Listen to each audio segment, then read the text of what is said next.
Bismillahirrahmanirrahim. Assalamualaikum warahmatullahi wabarakatuh. Salam sejahtera untuk kita semua. Om Swastiastu, Namo Buddhaya, salam kebajikan, Rahayu. Jumpa lagi, kali ini kita akan berlatih terkait soal-soal untuk mata kuliah kecerdasan buatan. Jadi di mata kuliah pertemuan kali ini, di mata kuliah kecerdasan buatan kita akan berlatih soal ya, pilihan ganda. Jadi dengan topik-topik berupa konsep kecerdasan buatan, kemudian masalah dan penyelesaian masalah, kemudian lingkungan cerdas, kemudian teknik pencarian tidak terinformasi atau blind search, kemudian teknik pencarian terinformasi atau heuristic search, serta pengetahuan dan penalaran logika. Jadi ada 6. Pertama, konsep kecerdasan buatan, yang kedua, masalah dan penyelesaian masalah, 3, lingkungan cerdas, keempat, teknik pencarian tidak terinformasi atau blind search, yang kelima, teknik pencarian terinformasi atau heuristic search, dan pengetahuan dan penalaran dan logika itu yang keenam. Jadi harapannya di sini teman-teman kita bisa berlatih soal sambil kita lihat dari topik-topik itu. Baik, kita akan mulai bahas satu persatu soalnya sambil teman-teman bisa lihat juga dan menjawab pertanyaannya ya, menjawab soalnya. Jadi kita sambil membahas sama-sama. Baik, kita langsung saja. Yang pertama di sini ada pertanyaan apa yang dimaksud dengan kecerdasan buatan. Jadi di sini ada 5 opsi jawaban, ada kemampuan mesin, ilmu komputer, ada teknologi, penggunaan komputer, dan sistem. Nah, kita melihat kata kuncinya kita harus tahu dulu apa itu kecerdasan buatan, apakah dia mesin, ilmu komputer, teknologi, penggunaan komputer untuk menganalisis data, atau sistem yang mampu memecahkan masalah dengan cepat. Ya. Jadi dari pertanyaan ini kita bisa mengetahui dan harus menjawab kecerdasan buatan itu merupakan ilmu ya, bidang ilmu komputer yang mempelajari cara membuat mesin menjadi cerdas. Oke. Berikutnya kita ke pertanyaan berikutnya. Dalam konteks kecerdasan buatan, masalah didefinisikan sebagai apa? Nah, di sini ada 5 opsi jawaban juga. Apakah dia situasi yang membutuhkan pengetahuan manusia? Apakah dia berupa tantangan? Atau dia sekumpulan data? Atau dia perilaku alami? Ataukah dia merupakan kompleksitas lingkungan yang sulit dijelaskan? Jadi, masalah itu kan sesuatu yang harus dipecahkan gitu ya. Salah sesuatu yang harus dipecahkan. Kemudian kalau di konteks kecerdasan buatan, dia didefinisikan sebagai apa? Nah, di sini udah jelas ya, bahwa masalah pada kecerdasan buatan itu konteksnya dia dianggap sebagai sebuah tantangan yang dapat dipecahkan dengan algoritma komputer. Algoritma komputer itu seperti yang kita bahas di topik materi sebelumnya, baik itu yang terinformasi ataupun yang tidak terinformasi. Algoritma komputer ada banyak ya teman-teman. Jadi tantangan itu nanti bisa dipecahkan. Jadi masalah dalam konteks kecerdasan buatan definisinya seperti itu. Berikutnya di sini ada yang dinamakan dengan lingkungan cerdas atau yang sering kita kenal dengan intelligent environment. Itu merujuk kepada apa? Di sini ada sistem komputer yang memanfaatkan teknologi terbaru atau lingkungan fisik, atau dia berupa strategi pencarian terstruktur, atau dia merupakan penggunaan kecerdasan manusia dalam analisis data, atau dia merupakan kumpulan algoritma. Jadi lingkungan cerdas itu Apa? Kata kuncinya ya, kata kuncinya di lingkungan cerdas. Kalau di nomor 2 tadi masalah, ya. Jadi masalah di konteks kecerdasan buatan itu apa? Ya, definisinya dia sebagai tantangan. Tapi kalau lingkungan cerdas dia didefinisikan atau merujuk kepada apa? Lingkungan cerdas merujuk pada di sini lingkungan fisik yang diperkaya dengan teknologi bisa berupa sensor, bisa berupa komputasi. Baik, berikutnya itu adalah blind search atau teknik pencarian buta. Nah, di sini dalam kecerdasan buatan dia mengacu pada apa? Apakah dia berbasis pengetahuan atau dia tidak memperhatikan ya solusi akhir atau dia merupakan algoritma pencarian atau dia merupakan heuristik ya. Tapi perlu diingat ini adalah blind search ya. Berikutnya yang opsi berikutnya itu pencarian yang hanya mengandalkan keberuntungan. Nah, di sini kata kuncinya adalah pencarian buta atau blind search. Artinya pencarian itu tidak memiliki informasi sebelumnya. Kita tidak punya data ataupun informasi yang cukup sehingga kita hanya melakukan proses pencarian saja. Kalau seperti itu artinya kita mengacu pada yang mana ini? Artinya tidak harus berbasis pengetahuan ya, tapi tetap memperhatikan solusi akhir seperti apa, baik breadth versus atau depth versus itu kan bagian dari blind search ya. Kemudian apakah dia tidak menggunakan informasi target atau dia termasuk heuristik atau dia hanya mengandalkan keberuntungan. Nah, di teknik pencarian buta atau blind search itu tidak menggunakan informasi target. Saya seperti di awal saya sampaikan bahwa teknik pencarian buta itu tidak memiliki informasi di awal, sehingga dia juga tidak menggunakan informasi target.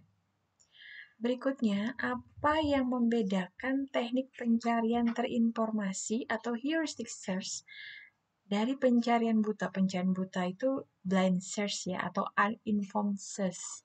Jadi apa yang membedakan teknik pencarian terinformasi dengan pencarian buta? Di sini bisa dilihat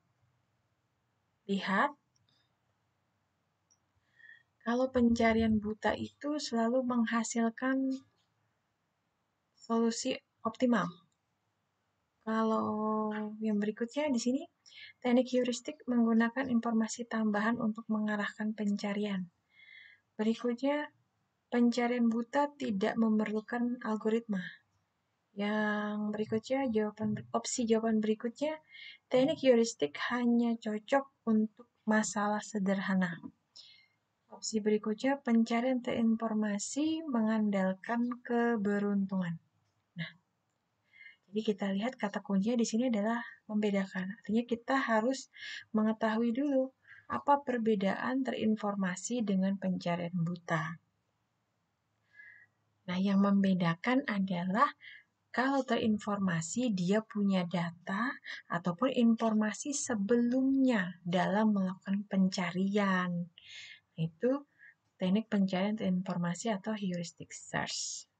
Ini ya, sehingga memang teknik heuristic search itu menggunakan informasi tambahan untuk mengarahkan pencarian sehingga solusinya menjadi lebih optimal. Berikutnya kita ke soal berikutnya di sini. Pengetahuan dalam konteks kecerdasan buatan dapat direpresentasikan sebagai. Oh, tadi ada masalah ya dalam konteks kecerdasan buatan. Sekarang kita ditanya terkait pengetahuan dalam konteks kecerdasan buatan. Itu dapat direpresentasikan sebagai apa? Opsi jawaban yang pertama di sini ada sekumpulan data mentah yang belum diproses. Ada juga informasi yang digunakan oleh mesin untuk membuat keputusan. Dan di sini berikutnya ada tantangan yang dihadapi oleh sistem cerdas. Berikutnya ada hasil akhir dari algoritma pencarian. Dan opsi jawaban yang berikutnya yaitu lingkungan cerdas yang diperkaya oleh sensor. Nah, di sini kata kunci adalah pengetahuan. Dalam konteks kecerdasan buatan, dia dapat direpresentasikan sebagai apa? Di sini pengetahuan itu bisa disampaikan sebagai informasi yang digunakan oleh mesin untuk membuat keputusan. Jadi pengetahuan itu biasanya disimpan di dalam sebuah basis pengetahuan atau knowledge base ya. Dia bisa berupa data atau informasi yang nantinya akan digunakan oleh mesin untuk membuat keputusan atau menghasilkan sebuah solusi. Berikutnya di sini ada logika dalam kecerdasan buatan digunakan untuk, kita lihat dulu. Yang pertama, ini opsi jawaban pertama, yaitu menghitung kinerja algoritma pencarian. Jadi, apakah logika itu digunakan untuk menghitung? Kemudian di sini ada mengolah data menjadi informasi yang berguna, atau dia mengimplementasikan sistem cerdas, atau dia tugasnya membuat kesimpulan berdasarkan aturan dan fakta, atau dia punya tugas untuk mengembangkan teknologi sensor terbaru di logika. Tentu teman-teman masih ingat ya, karena logika baru kita pelajari di pertemuan minggu lalu. Jadi logika itu gunanya untuk apa di kecerdasan buatan? Apakah dia untuk menghitung, mengolah data, mengimplementasikan, membuat kesimpulan, atau mengembangkan teknologi? Jadi, kalau kita mengingat kembali materi di minggu lalu, logika itu kita gunakan untuk membuat kesimpulan berdasarkan aturan dan fakta. Kemarin itu sudah dibuat contoh juga ya oleh teman-teman, itu yang menggunakan if then else. Itu jadi sehingga dia jika A and B then C gitu ya. Nah, itu membuat kesimpulan berdasarkan aturan dan fakta yang sudah diketahui. Baik, berikutnya kita ke pertanyaan berikutnya ini. Di sini ada algoritma ASTAR atau A bintang. Itu contoh dari apa? Jadi kemarin kalau teman-teman masih mengingat ada materi pembelajaran kita ya, metode pencarian buta atau uninformed search atau blind search. Kemudian ada pencarian terinformasi atau unblind search atau heuristik ya. Nah, itu algoritma ASTAR masuk di mana? Jadi pasti jawabannya hanya antara dia teknik pencarian buta atau terinformasi. Sudah ada informasi sebelumnya atau belum ada gitu. Nah, ini jadi kita bisa abaikan yang logika fuzzy, heuristik. Ini yang D ini agak berbeda ya, agak berseberangan. Dia heuristik tapi tidak bergantung pada informasi, karena heuristik itu pasti terinformasi, teman-teman. Kemudian ini sistem kecerdasan alami, ini bukan. Jadi pilihannya hanya bisa dua ini. Algoritma ASTAR atau A bintang itu contoh dari apa? Pencarian buta atau tidak terinformasi, atau teknik pencarian terinformasi, atau yang sering kita sebut itu heuristic search. Nah, sehingga A star atau A bintang itu selalu memiliki informasi ya, berupa biaya, berupa jarak, biasa digunakan di situ. Nah, maka A star atau A bintang pasti teknik pencarian terinformasi. Berikutnya, ini adalah tujuan utama dari penalaran. Nah, ini penalaran juga kita sudah pelajari sebelumnya. Penalaran atau reasoning dalam kecerdasan buatan. Tujuan utamanya untuk apa? Ya. Jadi ini semuanya tujuan, tetapi yang paling utama tujuannya apa? Apakah dia menggabungkan data mentah? Ataukah dia menggunakan teknologi sensor? Atau dia membuat keputusan? Atau dia menarik kesimpulan logis? Atau dia menerapkan algoritma? Nah ini. Jadi kalau kita lihat proses reasoning dalam kecerdasan buatan itu tugasnya apa gitu.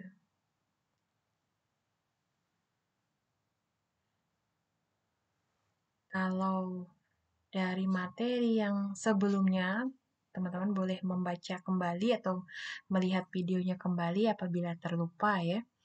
Jadi proses reasoning di kecerdasan buatan itu adalah menarik kesimpulan, tetapi kesimpulannya harus berdasarkan informasi yang ada sehingga nanti menjadi lebih logik.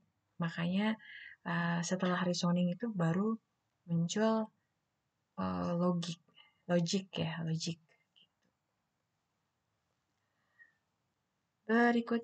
Pertanyaan berikutnya di sini, dalam lingkungan cerdas, apa yang dimaksud dengan adaptasi? Nah, adaptasi itu kita lihat. Di sini ada kemampuan mesin untuk menghafal. Jadi kita lihat dulu kata kunci dari masing-masing opsi jawaban. Ya. Apakah dia menghafal? Oh, tidak ya. Kemudian proses penyesuaian mesin terhadap lingkungan yang berubah. Atau dia implementasi teknologi heuristik atau pencarian terinformasi. Atau dia penerapan algoritma pencarian buta yang tidak ada informasi sebelumnya. Atau dia pengembangan sensor untuk mendeteksi lingkungan. Jadi proses adaptasi itu kata kuncinya ya. Nah, dalam lingkungan cerdas dia apa maksudnya? Kata kunci dari adaptasi itu kan penyesuaian. Jadi tinggal dicari saja di sini.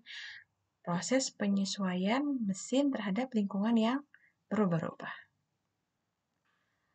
Berikutnya di sini, apa yang dimaksud dengan lokal minima dalam konteks optimisasi dalam kecerdasan buatan? Nah, kita lihat satu-satu.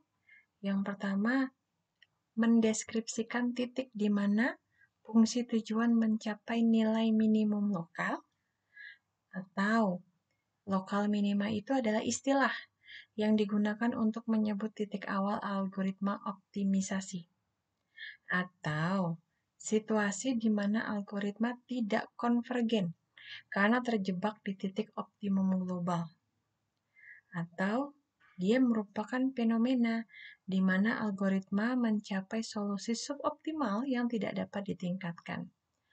Atau dia adalah titik di mana fungsi objektif mengalami perubahan mendadak. Di sini kata kuncinya ya lokal minima ya. Lokal minima tapi konteksnya optimisasi. Maka dia adalah proses deskripsi ya. Deskripsi titik untuk mencapai nilai minimum lokal. Sehingga tujuannya bisa terdeskripsi dulu dan mencapai nilai yang diinginkan untuk minimum lokal. Baik, berikutnya kita pertanyaan selanjutnya. Bagaimana algoritma genetika bisa berbeda dari algoritma evolusi? Nah, di sini ada beberapa jawaban, kita lihat dulu. Berbedanya karena apa? Apakah dia tidak memerlukan parameter populasi? Atau hanya berlaku untuk populasi kecil? atau tidak menghasilkan solusi yang beradaptasi, atau dia perbedaannya algoritma genetika itu mencari solusi terbaik berdasarkan mekanisme seleksi alam, atau algoritma evolusi menggunakan rekombinasi acak untuk memperbaiki solusi. Nah, kata kunci di sini adalah kita harus mencari perbedaan. Bagaimana algoritma genetika itu berbeda dari algoritma evolusi? Perbedaannya apa? Gitu ya. Nah, perbedaannya adalah kita mencari atau genetika itu mencari solusi berdasarkan seleksi alam, gen ya, atau algoritma genetika itu berdasarkan gen, sehingga alam yang melakukan proses penyesuaian sehingga dia mendapatkan solusi yang paling baik. Algoritma genetika mencari solusi terbaik berdasarkan dari mekanisme seleksi alam. Baik, pertanyaan berikutnya. Nah, di sini kita sudah ke peran fungsi heuristik. Fungsi heuristik dalam teknik pencarian informasi. Ini ada beberapa jawaban. Mulai dia dari apakah dia perannya itu memastikan solusi optimal, atau dia memberikan indikasi, atau dia menentukan solusi, atau dia bisa menggunakan pemrograman dinamis, atau dia bisa memisahkan masalah menjadi bagian-bagian kecil sehingga lebih mudah dipecahkan. Nah, kata kuncinya di sini adalah heuristik. Jadi kalau heuristik itu kita punya data dan informasi sebelumnya. Jadi kita sudah punya ibaratnya itu bayang-bayang nanti kira-kira solusinya seperti apa. Tapi dia tidak memastikan solusi optimal. Dia tidak memastikan. Dia juga tidak menentukan solusi ya, karena solusi itu kan dihasilkan dari setelah kita melakukan proses. Kita kemudian juga tidak menggunakan pemrograman dinamis. Dan heuristik itu kan berkelanjutan ya, langkah per langkah. Jadi dia juga tidak memisah jadi kecil-kecil. Ya, tetapi dia memberikan indikasi terhadap probabilitas atau kemungkinan penyelesaian masalah yang terbaik itu yang seperti apa, sehingga nanti dapat solusi yang optimal ya. Jadi dia yang ini memberikan indikasi terhadap kemungkinan penyelesaian masalah yang solusinya paling optimal. Berikutnya,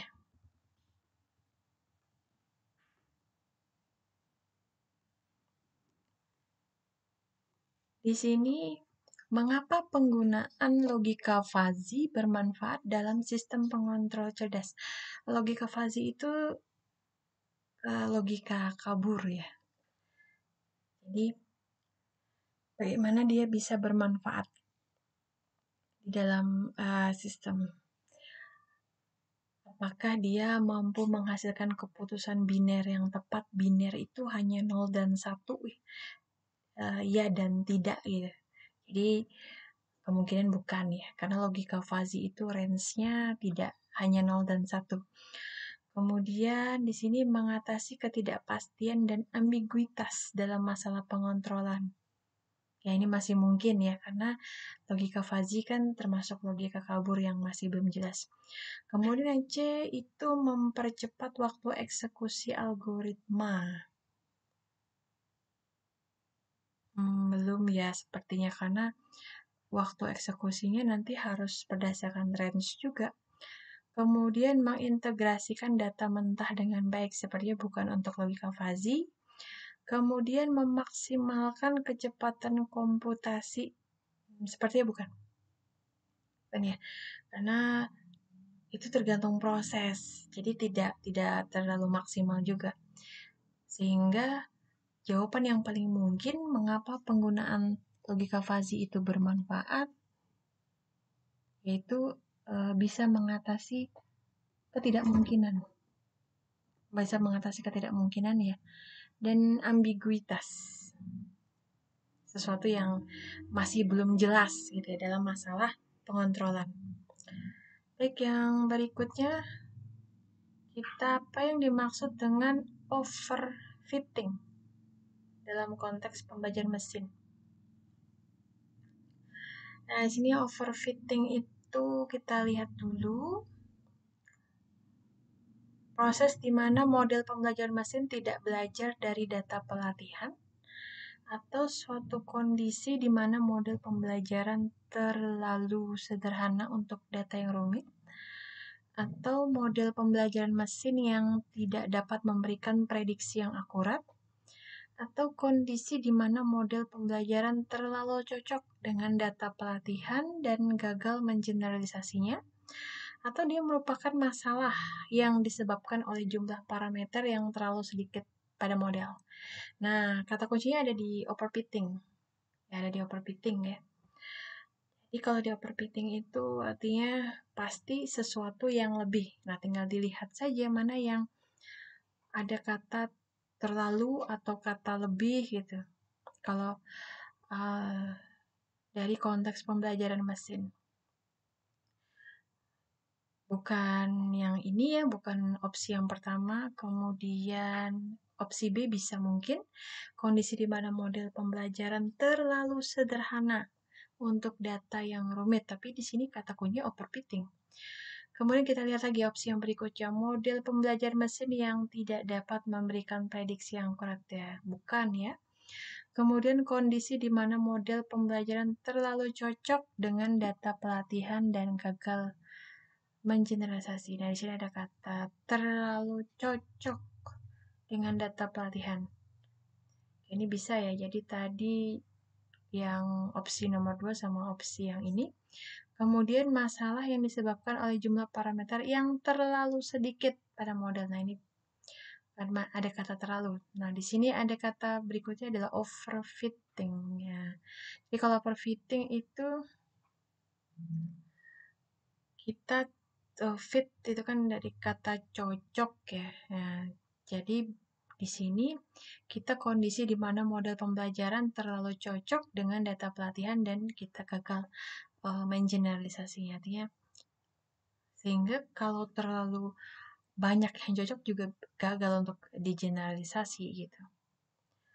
Berikutnya kita ke pertanyaan selanjutnya. Apa yang dimaksud dengan teori ketidaksempurnaan Gödel dalam konteks kecerdasan buatan? Ya, saya harap teman-teman sudah membaca beberapa artikel ilmiah ya, atau karya ilmiah gitu, sehingga tahu.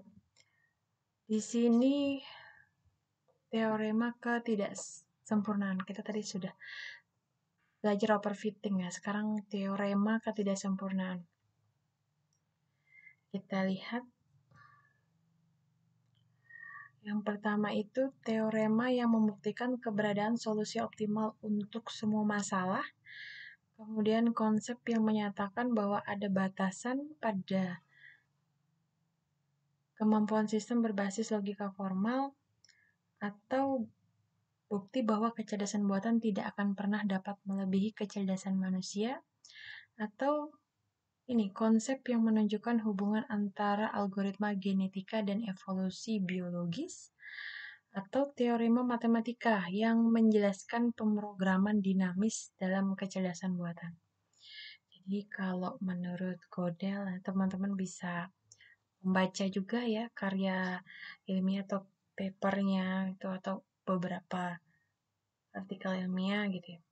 Jadi kalau menurut Gödel itu teorema ketidaksempurnaan dalam konteks kecerdasan buatan, dia menyatakan ada batasan, ada limit ya yang dimiliki oleh sistem dengan berbasis logika formal. Berikutnya di sini ada Turing, komputasi Gauss Turing terhadap kecerdasan buatan.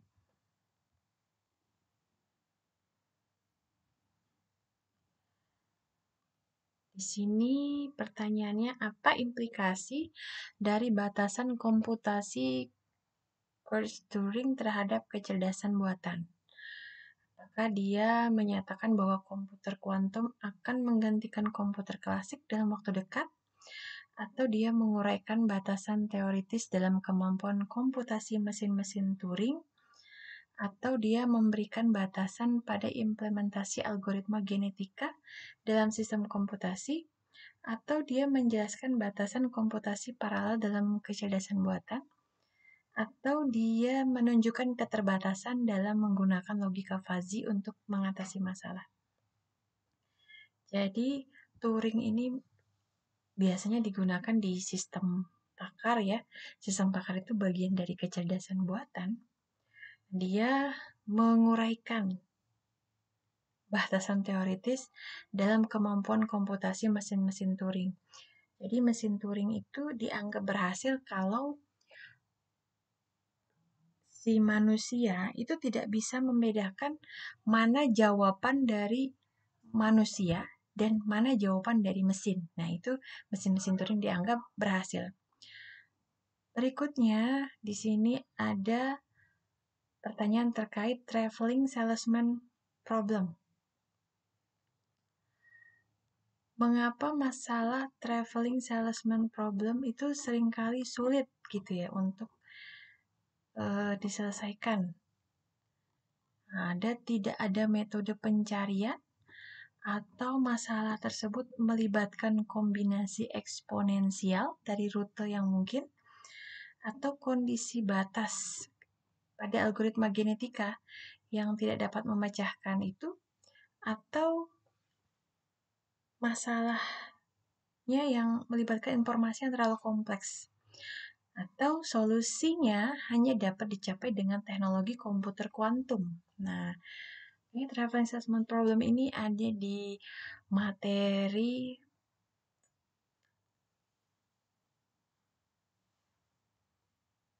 inform search dan heuristic search ya, boleh materi searching.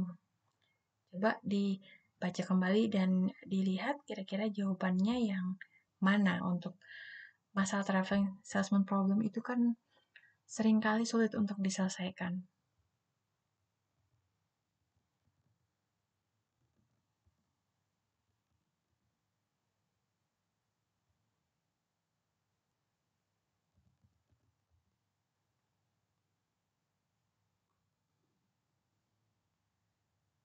Mengapa masalah traveling salesman problem? Silahkan dicari tahu dulu. Traveling salesman problem itu kenapa jadi kadang-kadang sulit untuk diselesaikan. Mungkin masih ingat ya, traveling salesman problem itu contoh soalnya yang bagaimana seorang salesman itu harus melewati masing-masing kota satu kali. Ya, dia menggunakan apa? Kombinasi eksponensial. Karena dia melibatkan kombinasi eksponensial, teman-teman, dari semua rute yang mungkin. Berikutnya, bagaimana algoritma reinforcement learning berbeda dari supervised learning? Nah, di sini apakah reinforcement itu hanya menggunakan dataset pelatihan tanpa label, atau dia tidak memperhitungkan reward? Atau reinforcement learning itu mempelajari dari interaksi dengan lingkungan melalui reward dari hukuman? Atau supervised learning tidak dapat digunakan untuk pemecahan masalah kompleks? Atau reinforcement learning hanya berlaku untuk masalah klasifikasi sederhana? Oke, jadi bisa dilihat perbedaannya apa dari reinforcement learning dan supervised learning.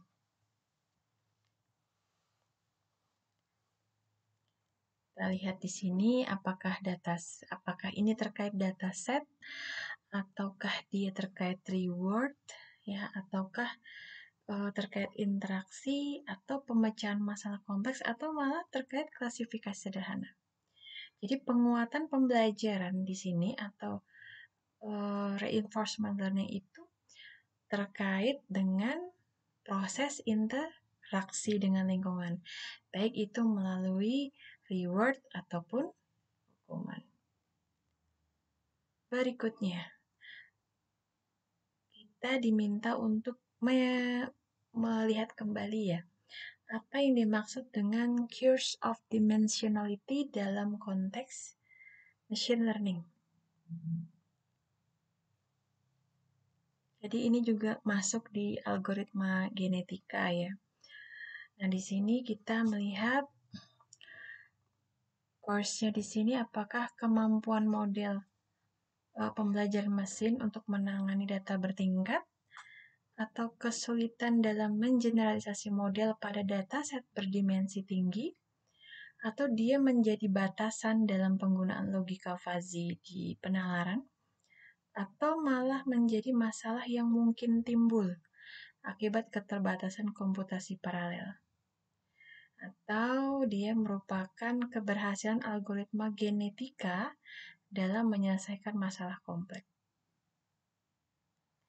Nah, di sini kata kuncinya adalah dimensionality ya. Nah, kita bisa lihat bahwa kesulitannya adalah mengeneralisasi model pada dataset yang dimensinya tinggi. Berikutnya, mengapa keberadaan vanishing gradient merupakan tantangan dalam pelatihan deep neural networks? Kita bisa lihat di sini masalah yang terjadi saat data pelatihan itu bisa jadi sangat besar.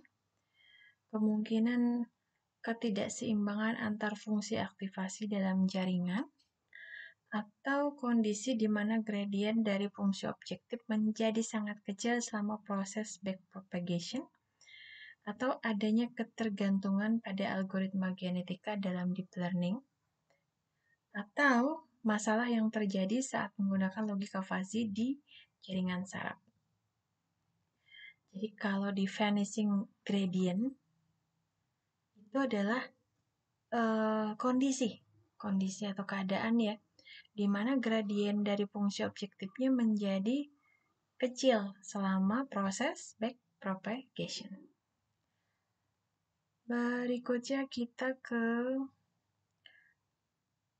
arti bias variance trade-off dalam machine learning itu apa?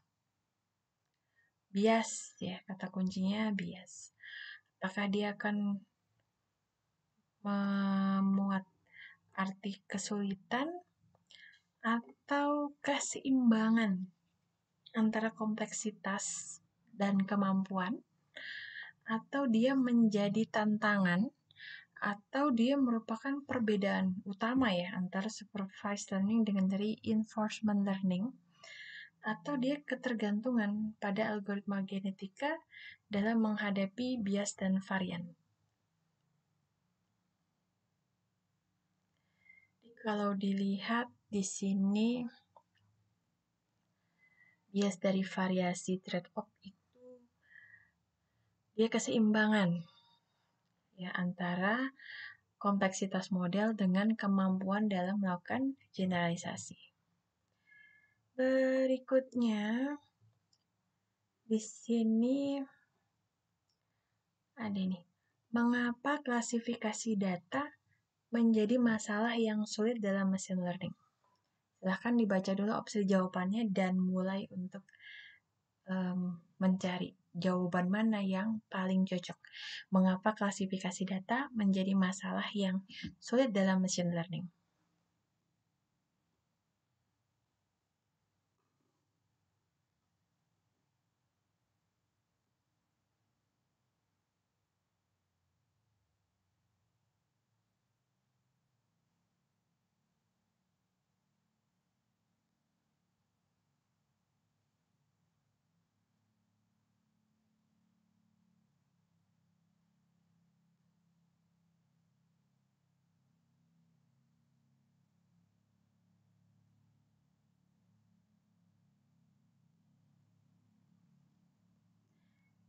Baik, sudah ketemu jawabannya teman-teman.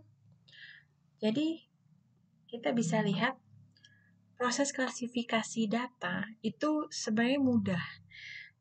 Ya, karena kita bisa kelompokkan berdasarkan jenis, kita bisa kelompokkan berdasarkan variabel, kita bisa kelompokkan berdasarkan fungsi atau kegunaan, ya. Namun bisa menjadi masalah yang sulit di dalam machine learning. Kenapa? Karena kompleksitas yang tinggi dalam memisahkan kelas-kelas yang berbeda.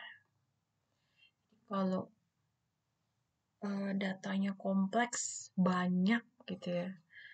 Kemudian ada sub-sub lagi, itu ya lumayan lebih kompleks sehingga perlu waktu yang lebih lama, juga harus lebih banyak memahami sehingga kita harus memisahkan kelas-kelas yang berbeda sehingga lebih bisa diolah nantinya menjadi informasi. Oke, berikutnya kita lihat di sini. Exploding gradient dalam konteks deep learning. Jadi apakah dia kondisi di mana gradient dari fungsi objektif menjadi sangat besar, atau dia exploding ya, masalah yang timbul, atau dia menjadi ketergantungan, atau dia merupakan kebutuhan, atau dia malah menjadi tantangan. Nah, teman-teman. Oke. Di sini kita melihat kata exploding gradient dalam konteks deep learning di kecerdasan buatan. Jadi dia merupakan kondisi, ya, kondisi di mana gradient memiliki fungsi objektif, kemudian dia menjadi lebih besar di proses backpropagation atau proses neural network itu jadi lebih besar. Berikutnya, bagaimana konsep sparsity mempengaruhi kinerja model dalam machine learning. Sparsity,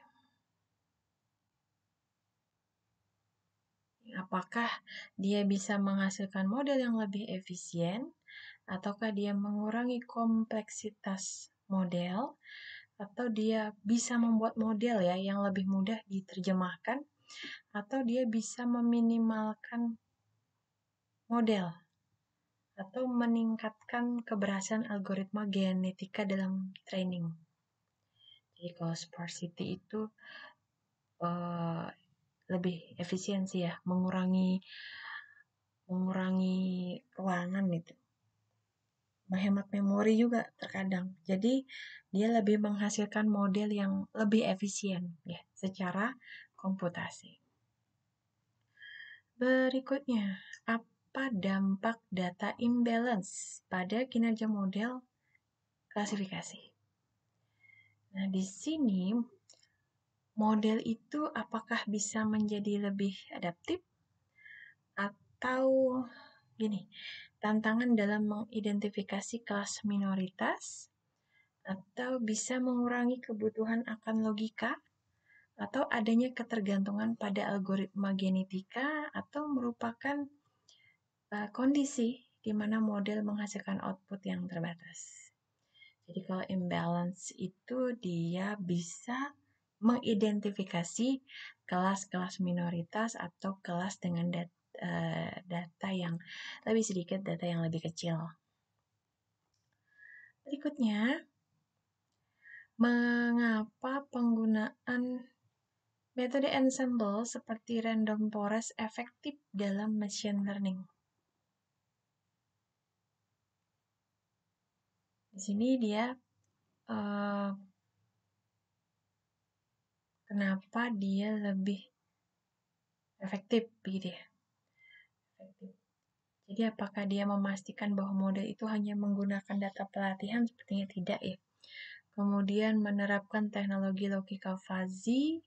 Kemudian apakah karena dia mengintegrasikan hasil dari beberapa model untuk meningkatkan akurasi, atau meminimalkan kebergantungan pada algoritma genetika, atau dari masalah curse of dimensionality yang tadi.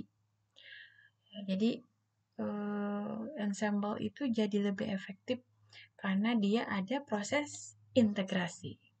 hasil dari beberapa model gitu, sehingga nanti akurasi data atau akurasi informasi itu lebih baik, lebih tepat. Berikutnya, apa yang dimaksud dengan adversarial attacks dalam deep learning? Jadi di sini ada adversarial attacks ya. Apakah dia serangan terhadap model yang bertujuan untuk memperbaiki performa, atau dia berupa tantangan, atau dia serangan yang dirancang, atau kemungkinan keberhasilan atau kondisi di mana model deep learning menghasilkan hasil yang tidak konsisten. Di sini kalau adversarial attack itu ya attacks itu serangan. Jadi dia dirancang untuk bisa memanipulasi model sehingga data itu lebih mudah dimodifikasi, kemudian kita lebih mudah mengenali itu. Berikutnya ini, bagaimana prinsip Occam's razor berlaku dalam konteks machine learning? Ini kalau Occam's razor itu, ini masih terkait dengan pertanyaan yang tadi ya. Semoga masih ingat teman-teman.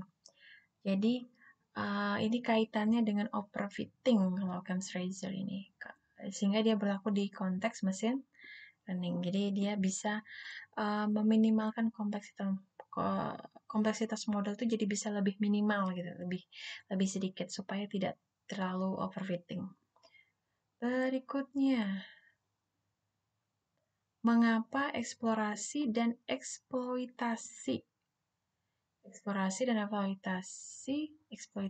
penting dalam konteks reinforcement learning?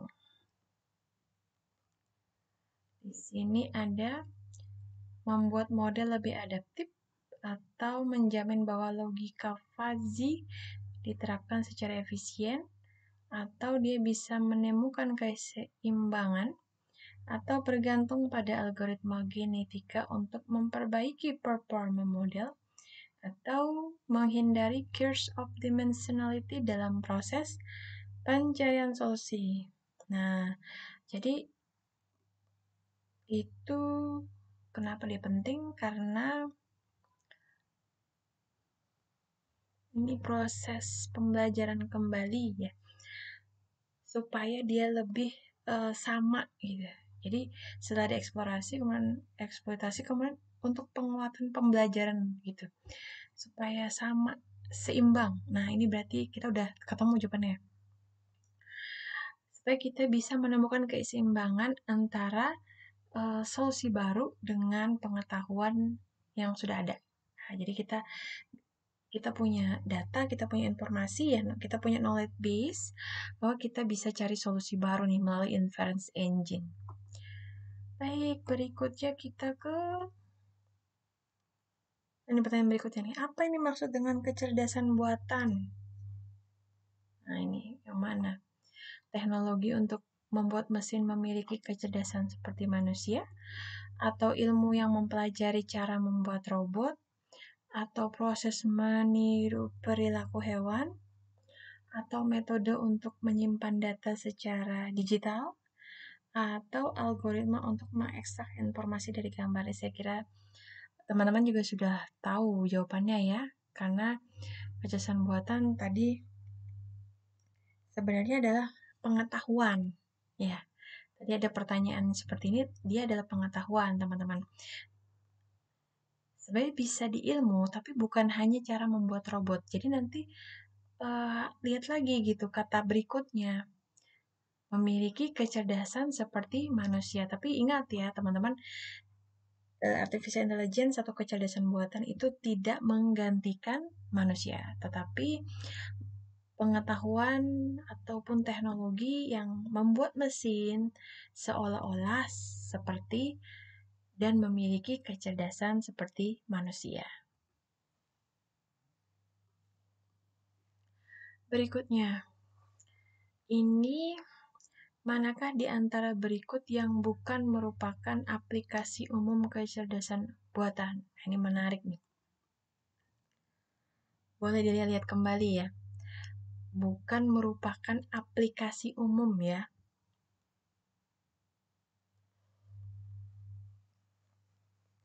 Apakah dia pencarian rute terpendek, pengenalan suara, atau prediksi cuaca, pembuatan musik, atau pemrosesan kata?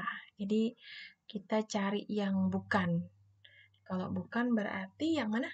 Pembuatan musik. Karena semuanya itu aplikasi umum. Berikutnya, apa yang dimaksud dengan machine learning?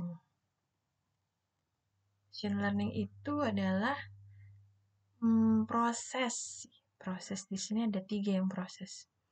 Proses di mana mesin belajar dari data untuk melakukan suatu tugas yang diberikan oleh manusia.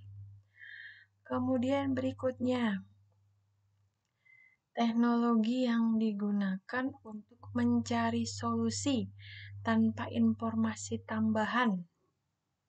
Nah, disebut pencarian. Saya kira teman-teman udah pasti tahu ya.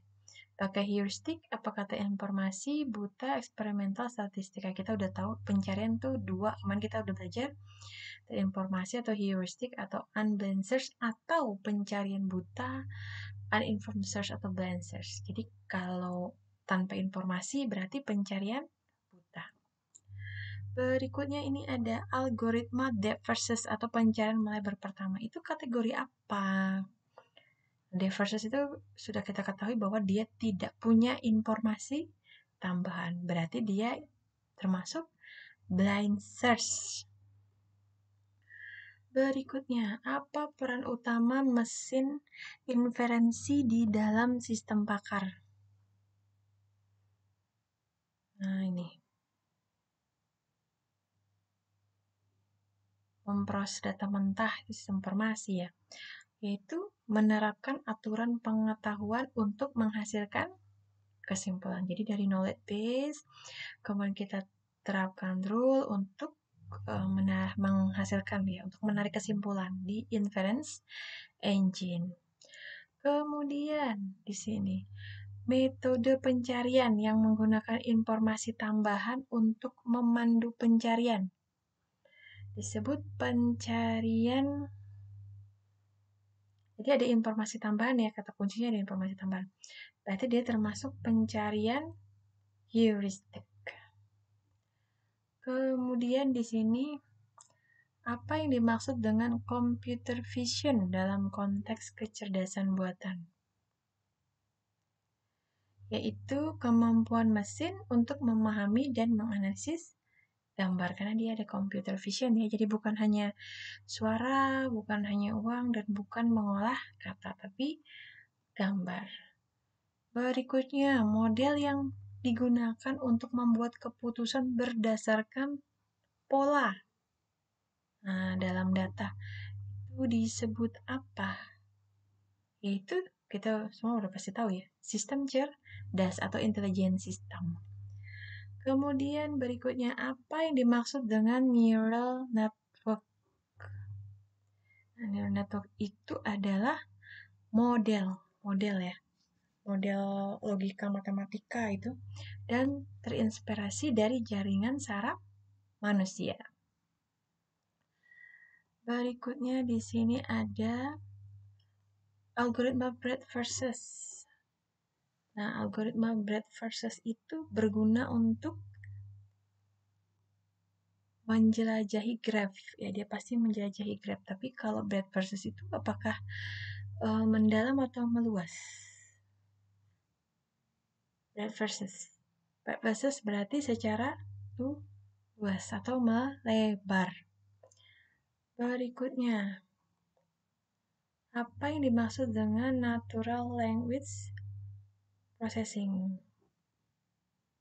Ya, natural language processing yaitu proses pengolahan kata-kata dan bahasa alami oleh mesin.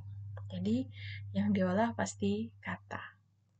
Berikutnya, apa yang dimaksud dengan supervise? Supervise itu proses pembelajaran mesin. Dengan apa? Dengan label data pelatihan. Learning itu pelatihan ya teman-teman. Gitu. Jadi dengan label data pelatihan. Berikutnya, apa fungsi utama dari fungsi heuristik dalam kecerdasan buatan?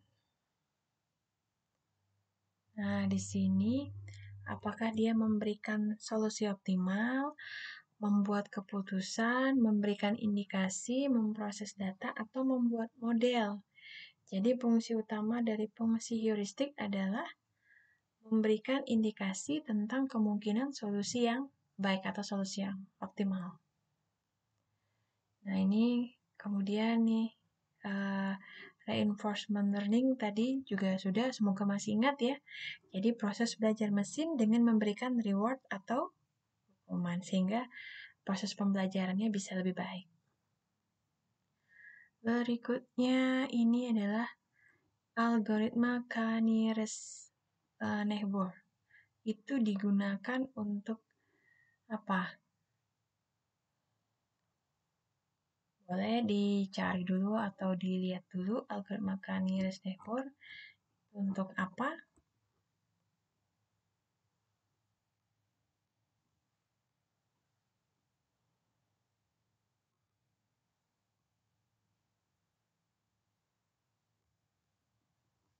Ini ya, algoritma Canires-Nehbor atau KNN. Itu untuk apa?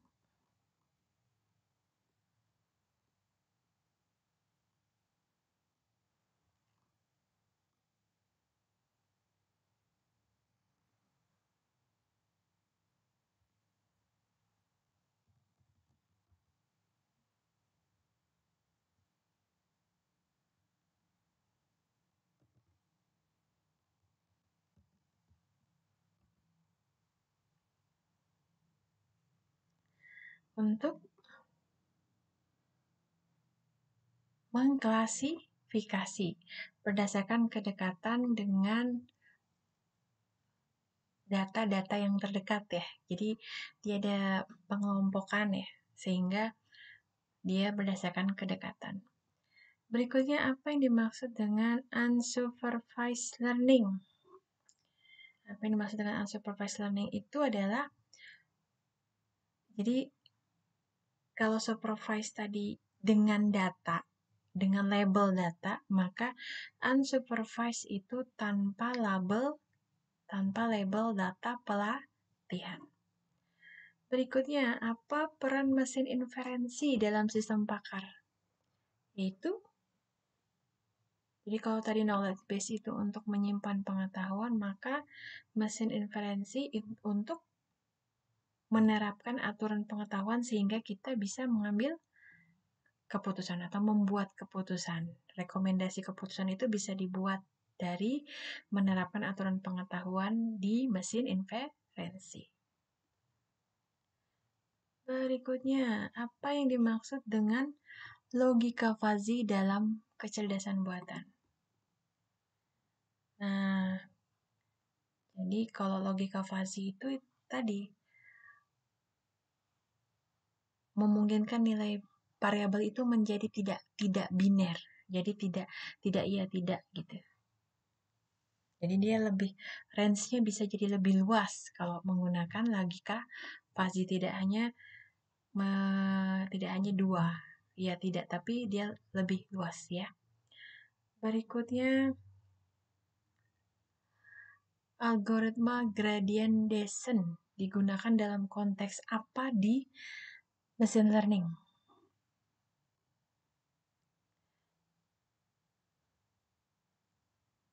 Biasanya gradient descent digunakan untuk optimisasi parameter model dengan mengurangi nilai fungsi kesalahan.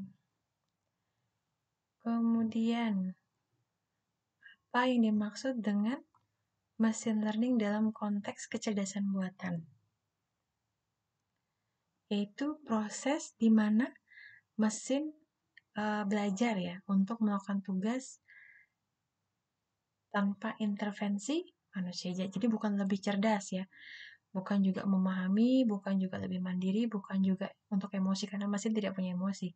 Sehingga dia bisa mengerjakan tugas tanpa intervensi manusia. Baik, demikian dulu latihan soalnya. Nanti kita akan berlatih soal lagi di video berikutnya. Semoga bermanfaat teman-teman. Demikian. Terima kasih. Wassalamualaikum warahmatullahi wabarakatuh. Salam sejahtera untuk kita semua. Om Swastiastu, Namo Buddhaya, salam kebajikan, Rahayu.